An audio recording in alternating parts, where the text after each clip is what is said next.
At Governor Fallon's annual energy conference last week, education was a key theme, with speakers calling for more focus on the STEM fields: science, technology, engineering, and math. The reason? Energy is becoming a science-centered industry where technological savvy is a must. In this excerpt from Oklahoma Forum, our panel of experts discusses this new frontier in one of the state's oldest industries. What do you think are the key issues right now that you're following? Well, the industry, as gentlemen have said, continues to grow. You know, companies large and small are still hiring. We see expansion in service fields, as oil field service companies, as well as some of the larger independents. Ted Jacobs, gross production taxes have gone up 31% from the same time a year ago. That's good news for Oklahoma, is it not?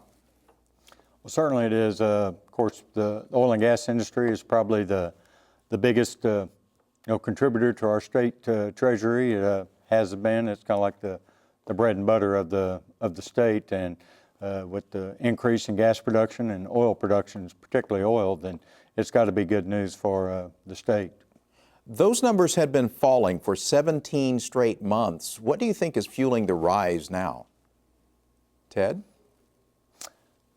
Well, I think a lot of it is, with the shale, the horizontal shale plays, with the oil, especially Oklahoma being blessed with having oil and going into these older reservoirs and extracting more.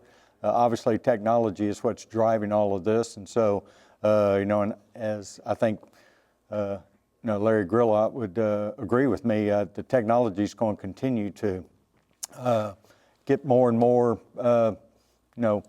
it's going to get better, and I think that's going to help increase production and let us become better at what we're already doing.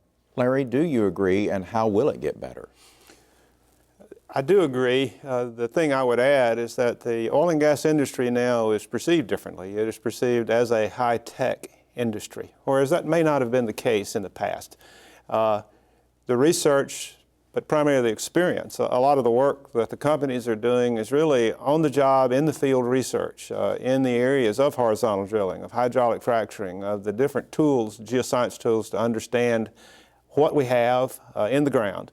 What we see is the increase in technology shows that these unconventional reservoirs do have staying power. That was a question a few years ago, I guess, but that's starting not to be the question anymore. The resource is there. We're learning, and learning quickly.